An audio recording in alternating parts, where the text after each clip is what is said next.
orchestral music got to me as a kid, which means that from the time of like Vivaldi, from one musician to another, it's been transmitted and people could continue to play, and somebody valued it enough to put it into the educational system, and it reached this kid and it just like lit a fire. And that's not a Calgary native is now the music director of the National Youth Orchestra. William Aberhart High School grad Daniel Bartholomew-Poyser takes on the job after conducting prestigious organizations like the New York Philharmonic and the Los Angeles Philharmonic at the Hollywood Bowl. And joining me from Toronto is Daniel Bartholomew-Poyser. Thanks for joining us today, and congratulations, first of all. Thank you so much. I am a proud Calgarian, proud Albertan, and I'm very, very thrilled about this appointment.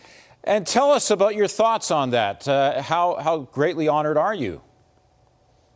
Oh, as an Albertan or as a music director of this organization? As a music director, yeah. Both. Music director, great. No, seriously though, it's being the music director of the National Youth Orchestra of Canada means not only that you're a music director of a really important institution, but that you've been symbolically asked to have a say in the future musical direction of the lives of so many Canadian musicians. All across Canada, our orchestras are filled with laureates of the National Youth Orchestra of Canada. It's a rite of passage. And as I've been talking with musicians, I was just in Halifax, talking to musicians in Toronto, Symphony of Nova Scotia, Toronto Symphony Orchestra, others, they'll say, "Oh, Daniel, that's amazing. I was in NYU. I did that. We sang, we learned." The traditions of the National Youth Orchestra of Canada, you might not realize that at your local orchestra, whether you're in Victoria or Vancouver or Regina or wherever, the traditions of the National Youth Orchestra of Canada are influencing what Canadians are hearing in the concert halls all over the country. Mm-hmm. So to be asked to participate in that, to be asked to lead that is huge. And for those who aren't familiar, the National Youth Orchestra is for musicians between 16 and 28. It's a real training ground for them. So how will you approach these younger musicians compared to, say, professionals at the New York Philharmonic? No difference. That's the point, is that there is no difference. I treat them as professionals. I have professional expectations.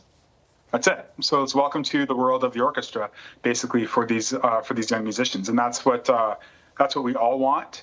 Of course, make it fun here and there, but I think the fun comes from looking back on having done a really, really great, excellent performance, and the thrill of that more than anything else. So it's going to be. We've already started planning. We're going to be talking. Doing different lectures, bringing in Canadian musicians from all over who are experts at various things in orchestra-specific things, phrasing, intonation, programming, planning, mental health and wellness for musicians. There are very specific issues that are dealt with there. So it's going to be help these musicians to be as well-rounded out as possible. In that little video clip there, you talked about how there is such a passion lit in you for classical music. And I imagine as a kid, there are so many other distractions. You could have been a fan of pop music, I suppose. But what was it in particular about the classics that drew you in? It's hard. It's really hard to say. I think one of the things is the amount of variety that there is in classical music. For sure, being able to perform and express myself through an instrument was really a big part of me. As a member of 781 Royal Canadian Air Cadets, performing in the band there, marching and walking with the discipline and the music at the same time. That was a big part of it when I was a young teenager. And then taking music at Branton, and then William Aberhart, Nicole Haycock, and Earl Paddock, shout out to my old band teachers. But then especially, and I talk about this a lot, it was the passion of my teachers at the University of Calgary. Just their passion for things for Baroque and Renaissance music history, for example, for late 19th century Vienna, all these things that are really super nerdy, but that a conductor needs to be really interested and passionate about. So they transmitted that passion in such a fantastic way. And then working with Glenn Price in the wind band, I could tell stories upon stories upon stories, and all of us that went there can do that. It's because the people, right? So the instruments are one thing, but it's the people, the music education. And yes, this is a blatant plug for music education in Alberta, but it's true. the way that music education in Alberta has grown, starting off in Lethbridge decades ago, right? The things that we have, band clinics, marching bands, it's unique. It's unique. It's very unique. And you don't have it in Ontario. You don't have it in Nova Scotia in the same way. Beautiful things here, but it's very unique. And I was very fortunate to be part of a school, for example, where, my mom wouldn't have had money to get me a tuba, but I was handed an instrument. There were low rental fees for an instrument. If that didn't happen, I might not be here doing this, right? So I had access. And I find that so interesting. It's a big rant. It's all good. I find that so interesting because when you look at the conductors, they're usually someone who plays piano or someone who plays violin, for example. Here you are, a tuba player who's made it all the way to the front of the orchestra. That's a really interesting career transition. Yeah, I said, I'm tired of sitting at the back of the orchestra, so now I stand at the front. I don't know if that's an improvement, but no, it's true. Actually, it's not true.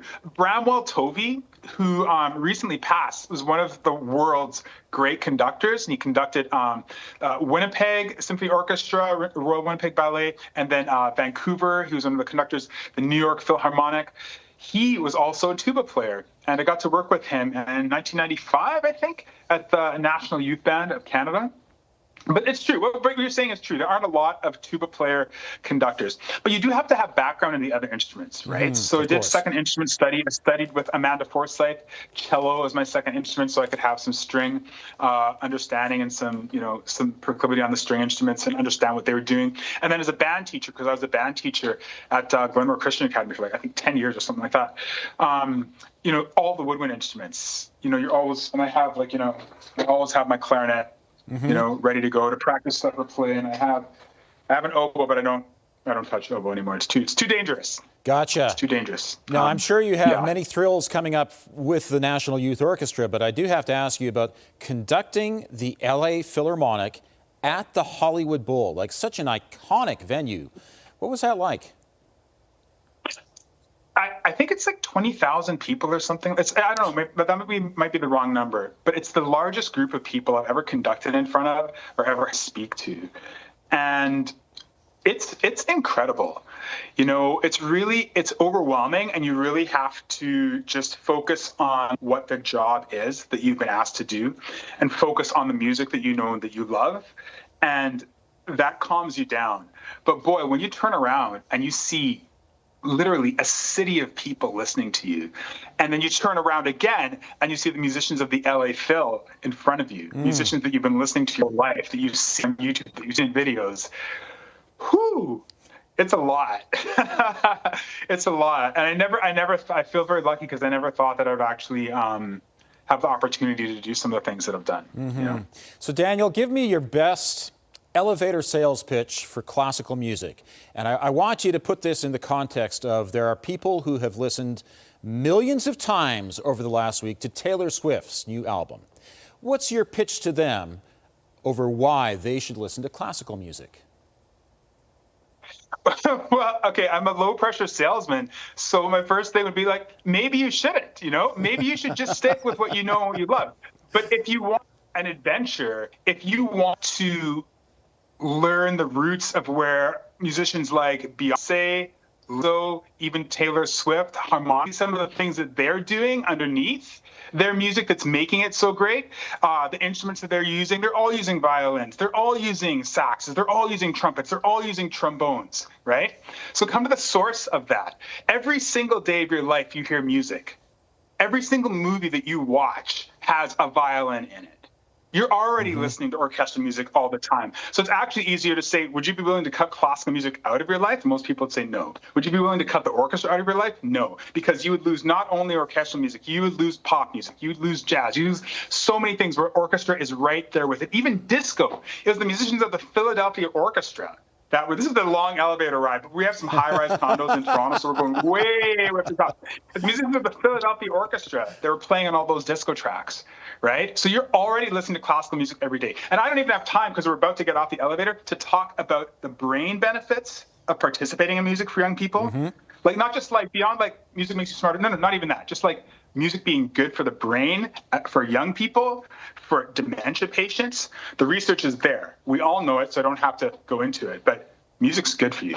That is the best elevator sales pitch I've ever heard, and we have reached our floor. And I know things are working out for you very well in music, but if they don't, you could sell a house to me right now. That was wonderful. Well, I'm glad you mentioned that because I have a house for sale. So, Daniel, thank you very much for joining us today. Thank you so much. Wonderful to be back. And Daniel Bartholomew-Poyser is the new music director of the National Youth Orchestra.